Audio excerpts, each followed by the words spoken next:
So let us start. A Thing of Beauty, written by John Keats.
देखो बेटा, thing of beauty written by John kits.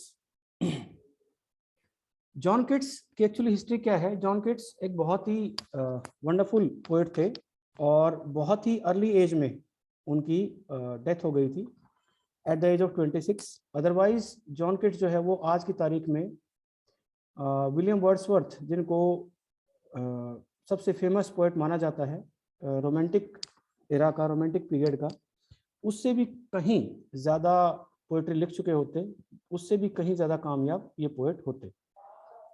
तो I hope you can see the screen.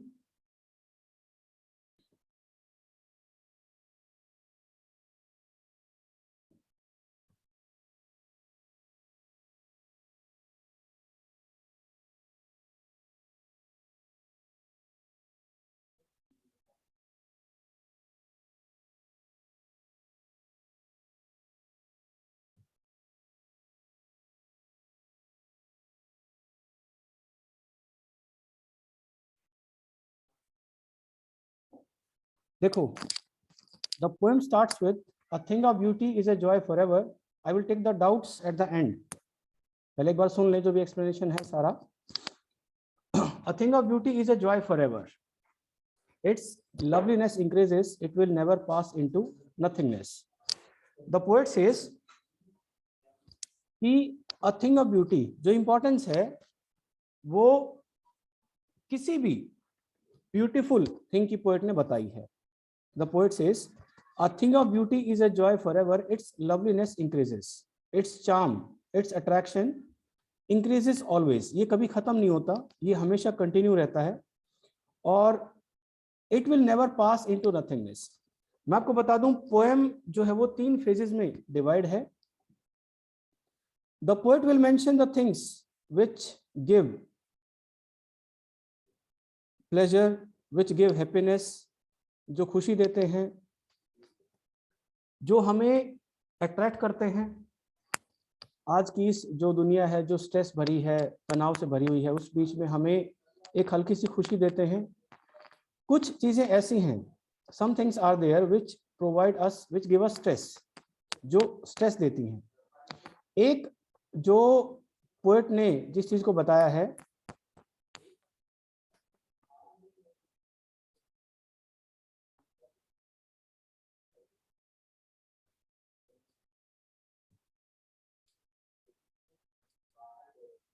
खुशी has raised hand.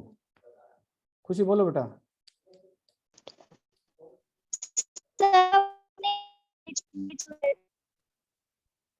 बेटा आपकी आवाज clear नहीं है। मेरे पास भी सर आवाज ही नहीं आ रही। आवाज नहीं आ रही? तो बेटा बाकी बच्चों के पास तो शायद आवाज आ रही है अच्छे से। अमृतसर बेटा शायद नेटवर्क का इशू है आपका मेरे ख्याल से।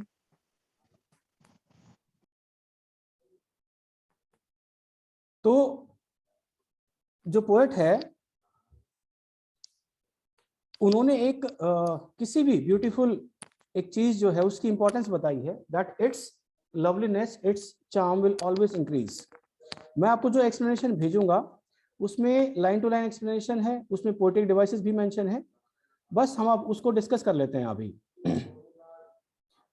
It will never pass into nothingness, ये कभी खत्म नहीं होगी, it will be continued, and this beautiful thing will keep a bar quite for us and a slip full of sweet dreams and health and quite breathing.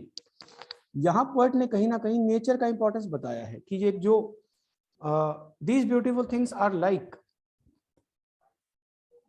जैसे एक पेड़ है, उसके नीचे हम आराम से खुली हवा में सांस लेते हैं, खुली हवा में हम सो सकते हैं, और such sleep will get nice dreams, will get sweet dreams, our health will be fine and our breathing, यानी कि हमारी हेल्थ जो है वो ठीक रहेगी, हम खुली हवा में आराम से सांस ले सकते हैं, और such beautiful things will always inspire us, will always keep us healthy.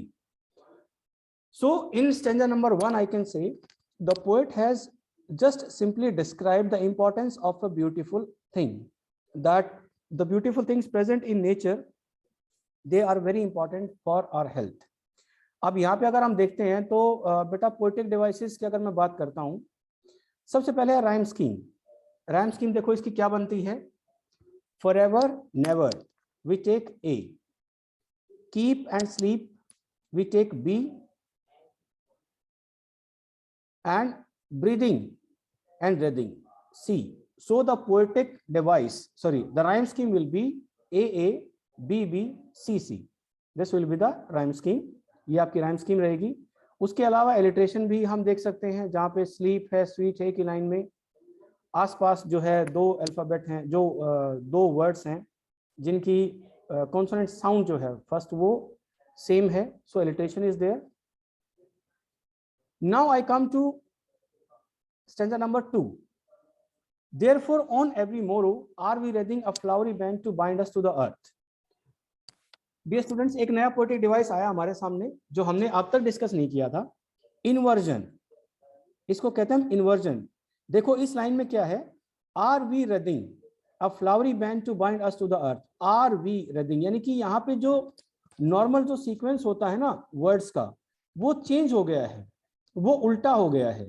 So this is called inversion, इसको हम इन्वर्जन कहेंगे। Instead of we are wreathing, it is are we wreathing. So wreathing means covering. Yes Chetan? Sir reading का ही पूछ रहा था। हाँ, wreathing means covering. So the poet says on every morrow, on every morning, हर सुबह। Basically poet क्या कहना चाह रहा है, सिंपल वर्ड्स में मैं आपको बताता हूं। पोएट इज सेइंग कि हमें एक रीजन चाहिए इस अर्थ पे सरवाइव करने के लिए, इस अर्थ पे रहने के लिए हमें एक रीजन चाहिए, and the reason is these beautiful things. इसने लिखा है a flowery band, this flowery band refers to these beautiful things, यानी कि ये जो नेचर है, ये जो इसके इंग्रेडिएंट्स हैं, ये जो इसके पार्ट्स हैं, ये जो एनिमल्स हैं, ये जो प्लांट्स हैं, ये सबसे बड़ा रीजन है हमारा इस अर्थ पे रहने के लिए, और ये है तो हम हैं, ये नहीं है तो हम भी नहीं है। So the poet says we need a solid reason to survive on this earth, and the reason is this flowery band, यानी कि these beautiful things are responsible for our existence on this earth. So wreathing means covering. Are we covering us with this beautiful band? यहाँ पे a flowery band refers to the beautiful things. जो भी चीजें यहाँ पे present है इस अर्थ पे, ये एक flowery band की तरह है, और हमें इन चीजों की जरूरत पड़ती है अपने existence के लिए. Now the poet refers to those things which cause suffering and pain, जो हमें कहीं ना कहीं स्ट्रेस देती हैं। सबसे पहले इसने कहा spite of despondence. Despondence means hopelessness. Of the inhuman dearth. Dearth means lack, कमी जो होती है, deficiency, कमी जो होती है। Of noble natures, यानी कि सबसे पहले पोएट क्या कहता है, आज हर आदमी होपलेस है, हर आदमी परेशान है, किसी के दिमाग में एक पॉजिटिविटी नहीं है, चाहे वो हम आज इस कोविड का माहौल देख लें, चाहे नॉर्मल मॉडर्न वर्ल्ड की अगर हम बात करते हैं, तो हर कोई होपलेस है। So in this hopelessness there is lack of noble natures, अच्छे इंसानों की कमी है। Of the gloomy days, of the hopeless dark days, आज का जो टाइम है वो टोटली डार्क है, of all the unhealthy and over darkened ways made for our searching. Means आज हमारा काम करने का जो तरीका है, वो चाहे कोई भी काम करने का, वो हेल्दी नहीं है, वो डार्क है। यानी कि हमें नहीं दिखता हम क्या कर रहे हैं। भाई सिंपल सी बात है, हम पेड़ काट रहे हैं, हमें नहीं पता हम क्यों काट रहे हैं, लेकिन हम काटे जा रहे हैं और हमें पता है कि इस चीज का नुकसान होने वाला है, इस चीज का कोई बेनिफिट नहीं होगा, फिर भी हम उस काम में लगे हुए हैं। यानी कि हमें नहीं पता कि हमें करना क्या है, फिर भी हम कर रहे हैं। So these ways are unhealthy. लेकिन अब देखो इसने क्या कहा, the things which cause suffering and pain, hopelessness, the dark and unhealthy ways of are working, काम करने का जो तरीका है वो हेल्दी नहीं है, अच्छे इंसानों की कमी है। इन सब के बाद भी, yes, in spite of all, इन सब के बाद भी some shape of beauty moves away the pall. Pall means sheet. कोई भी ब्यूटीफुल चीज है, चाहे वो रिवर है, चाहे वो माउंटेन्स हैं, चाहे वो प्लांट्स हैं, कुछ भी है, वो इस शीट को, which is the sheet of darkness, these remove the sheet of darkness from our dark spirits, कि हमारी जो सोल है उसके अंदर से ये ब्यूटीफुल जो चीजें हैं ये उस शीट को हटा देती हैं, रिमूव कर देती हैं। Now what are those beautiful things? The poet has mentioned the sun, the moon, trees old and young, sprouting a shady boon. Sprouting means coming out. अब देखो यहां तक अगर मैं पोएटिक डिवाइसेस की बात करता हूं तो बेटा इसमें एक पोएटिक डिवाइस बहुत प्रोमिनेंट है, वो है इमेजरी। आप जहां भी जाओगे, जैसे बॉर क्वाइट फॉर अस और the sun, the moon, trees old and young, यहाँ पे हर एक वर्ड में इमेजरी है। यानी कि पोएट ने इतने अच्छे से इसको डिस्क्राइब किया है कि एक इमेज जो है वो हमारे दिमाग में कहीं ना कहीं बन जाती है। अब यहाँ पे जैसे नोबल नेचर्स आया, यहाँ पे लिटरेशन है, उसके बाद एक देखो of noble natures of all the unhealthy and over darken ways, यहाँ पे ऑफ वर्ड रिपीट है 2 कंसेक्यूटिव लाइंस में। So anaphorize here.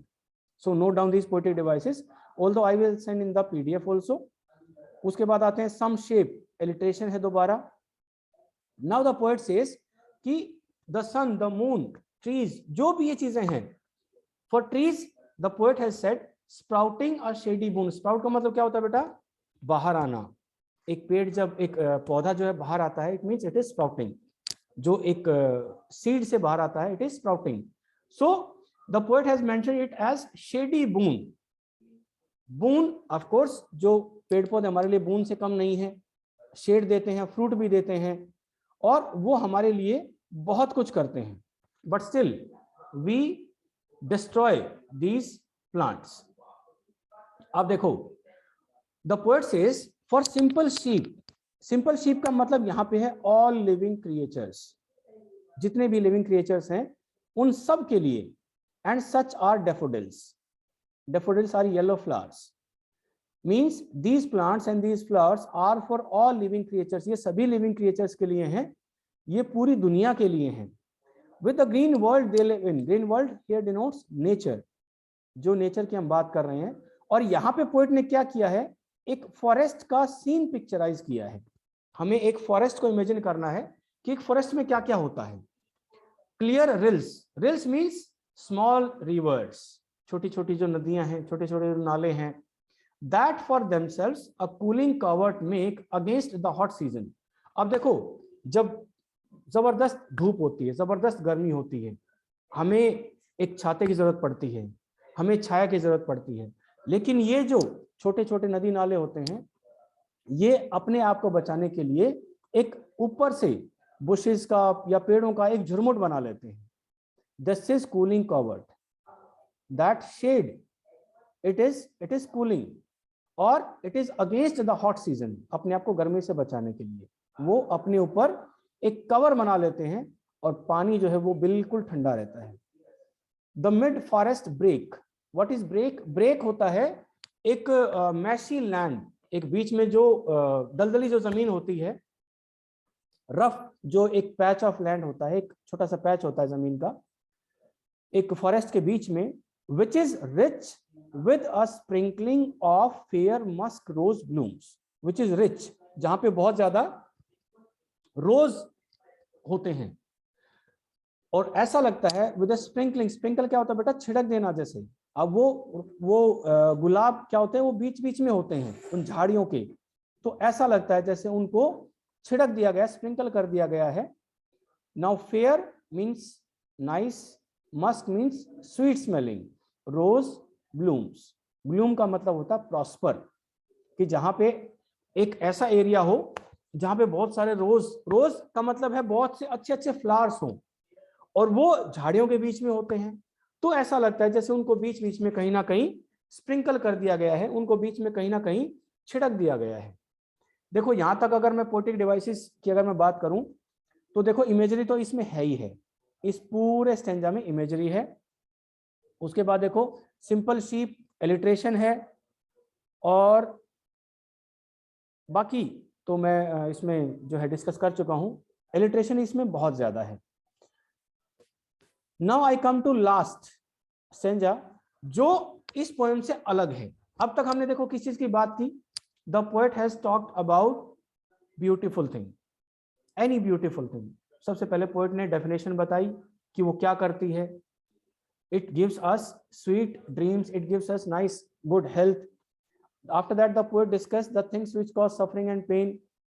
After that the poet discussed the things which are part of nature, जो एक nature का part है, उसमें नदी नाले पेड़ पौधे जो भी है सब कुछ, वो हमें कहीं ना कहीं एक अच्छी हेल्थ प्रोवाइड करते हैं। Then the poet also picturized, visualized a scene of a forest, एक फॉरेस्ट का सीन भी हमने विजुअलाइज किया। Now finally in the last stanza तो पोएट थोड़ा सा डाइवर्ट हो गया पोएम से। पोएट क्या कहता है कि जो लोग, those people who are now dead but they were brave in their time. बेटा देखो आज हम अर्जुन और पृथ्वीराज चौहान, महाराजा सूरजमल, इन लोगों को, ये जो पहले के राजा महाराजा रहे हैं, इनको हम कैसे जानते हैं? ना हमने देखा, ना हमारे पेरेंट्स ने देखा, ना हमारे दादा दादी ने देखा, सिर्फ क्या है हमने उनकी कहानियां सुनी है, कहीं पढ़ी हैं या सुनी हैं।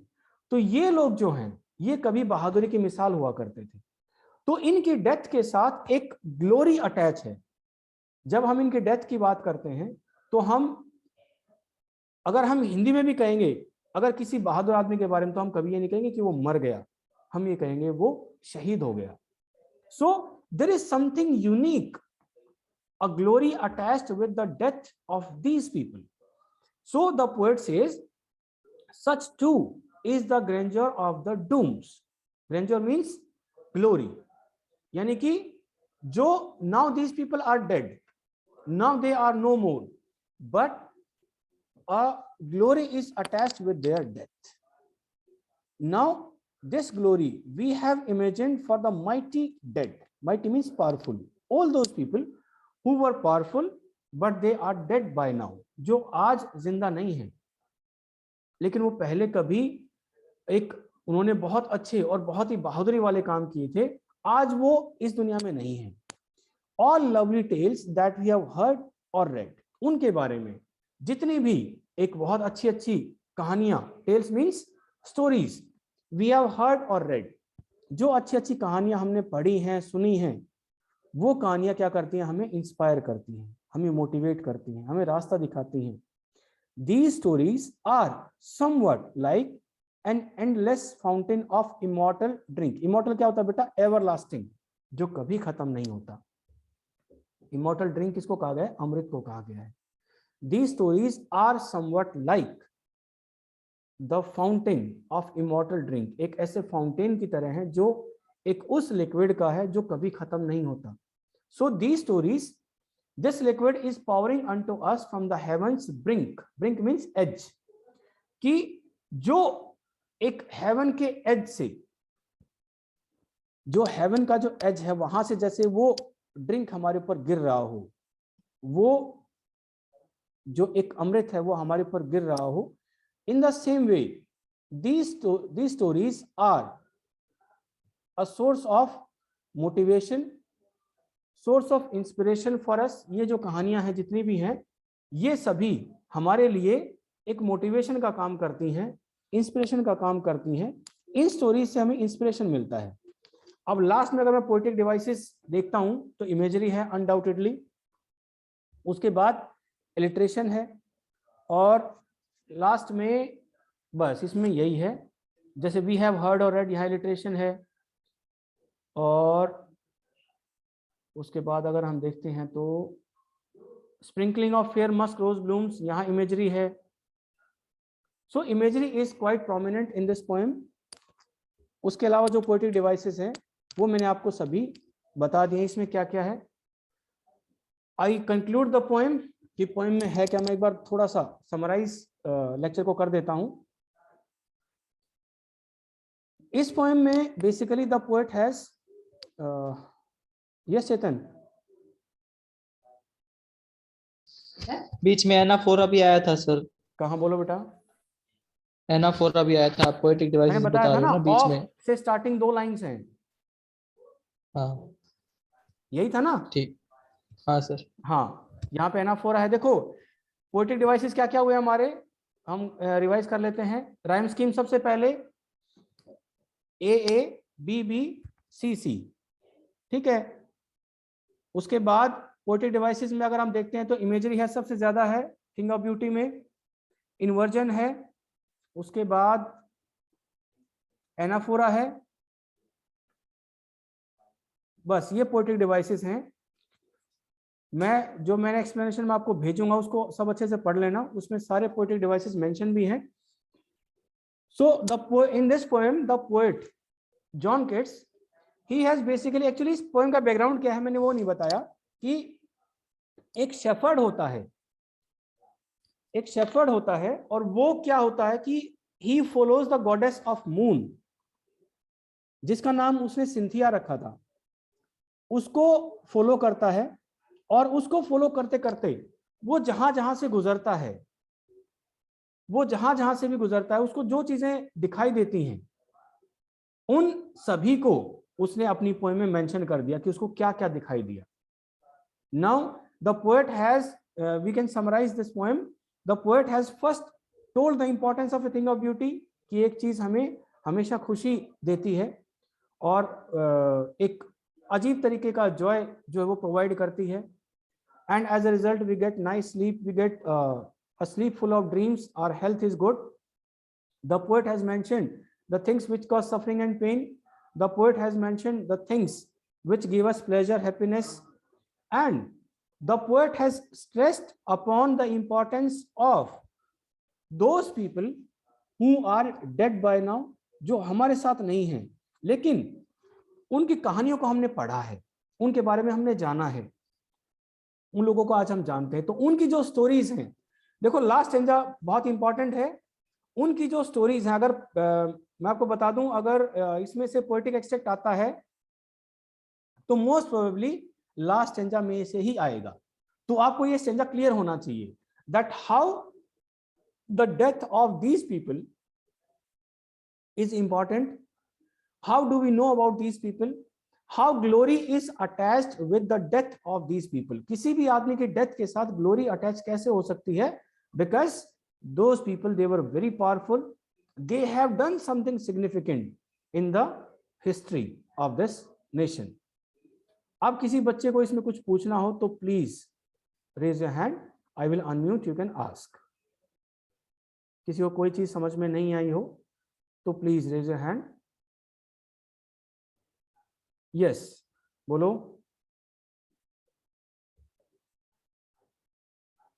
हम सब दे रहा था सर मैं। ओके, आ गया। Anyone else? किसी बच्चे कुछ पूछना हो?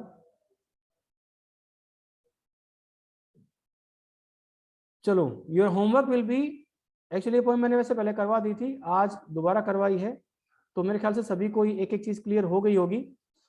स्टिल अगर किसी को कोई भी डाउट हो तो आप मेरे नंबर पे मैसेज करो, I will clarify the doubt. Your homework will be attempt all the questions given at the end of the poem. जो पोएम के बाद जो भी क्वेश्चंस दिए हुए हैं आपको वो अटेम्प्ट करने हैं। And add one more question, mention all the poetic devices along with the context. जो भी कंटेक्स्ट है जिस कंटेक्स्ट में उस पोएटिक डिवाइस को यूज किया गया है, that question you have to write, you have to mention all the poetic devices, उसके साथ साथ उस लाइन को, जो लाइन है उसमें वो पोएटिक डिवाइस यूज हुआ है वो लाइन आपको लिखनी है, so that you can remember all the poetic devices. This will be your homework for the next class. We'll discuss point number 6 tomorrow. आपके क्लास का टाइम डेली का यही रहेगा, 1:20 का आपका टाइम रहेगा क्लास का। और अगर किसी को इंडिविजुअल कोई डाउट है किसी भी लेसन में, देखो हमने जो सिलेबस हमारा टर्म 2 का उसमें से हम चैप्टर 4 और 5 तो हम कर चुके हैं, उसमें से भी अगर किसी को डाउट हो तो any time you can ask.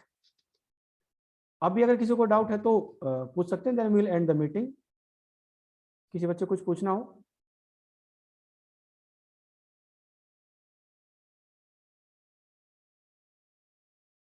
चलो ओके, थैंक यू ऑल।